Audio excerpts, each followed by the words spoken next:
এই সেই রূপনারায়ণ নদী, যেই নদীর স্নিগ্ধ শান্ত শীতল ঢেউয়ে বিশ্বকবি রবীন্দ্রনাথ ঠাকুরের অদৃশ্য অলীক কায়ময় স্মৃতি এখনো পর্যন্ত বিরাজ করিয়াছে।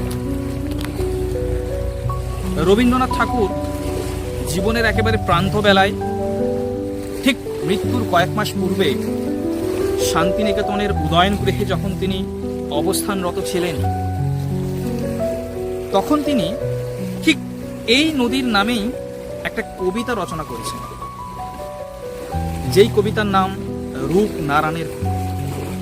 এই কবিতাটি আমি এখন পাঠ করে শোনাব, তারপর আমি এই কবিতার মর্মার্থ করব।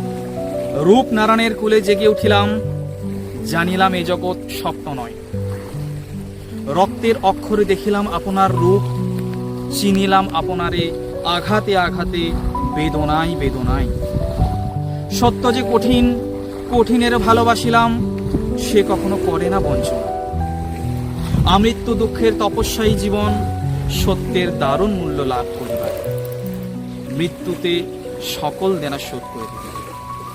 রবীন্দ্রনাথ ঠাকুর তিনি জীবনের একেবারে শেষ প্রান্তে এসে তিনি জীবনের আসল সত্যকে উপলব্ধি করতে পেরেছেন।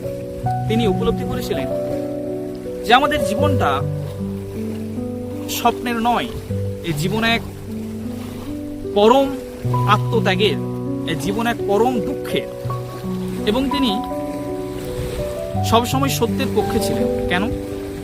হয়তো সত্য আমাদের সবসময় সুখ দিতে পারবে না, সত্য অনেক সময় কিন্তু আমাদের ভেতর থেকে অনেক শান্তি কেড়ে নেবে, অনেক কষ্ট দেবে, কিন্তু রবীন্দ্রনাথের মতে সত্য কিন্তু কখনো কাউকে বঞ্চনা করবে না, কাউকে ধোঁকা দেবে না।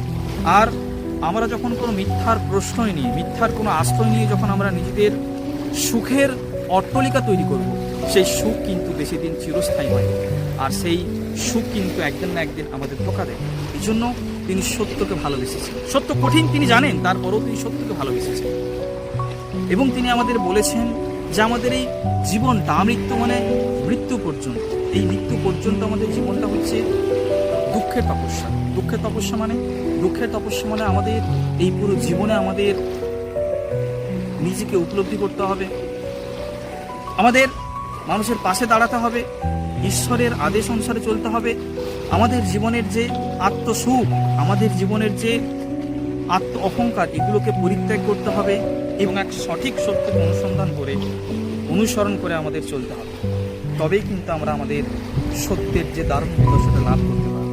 আমাদের জীবন অনেক কষ্টের, জীবনটা অনেক দুঃখে, কিন্তু একটা সময় সেই কষ্ট এবং দুঃখ শেষ হবে, আবার কিন্তু মানুষের মনে সুখের উদয় হবে।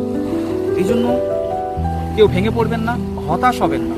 যখন কষ্ট দুঃখ আসবে তখন ভাববেন হয়তো ঈশ্বর আপনাকে পরীক্ষা নিচ্ছে, না হলে হয়তো আপনার মধ্য থেকে যে খাদ, সেই খাদটা হয়তো নিখাদে পরিণত হচ্ছে।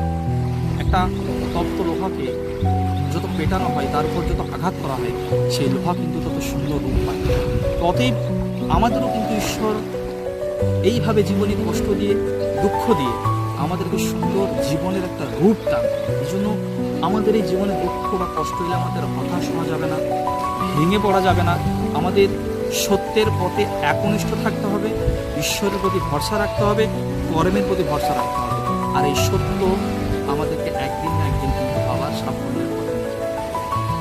তো বন্ধুরা, ভিডিওটা যদি ভালো লাগে অবশ্যই প্রত্যেকে লাইক করবেন এবং শেয়ার করবেন। প্রত্যেকে ভালো থাকবেন। পরের ভিডিও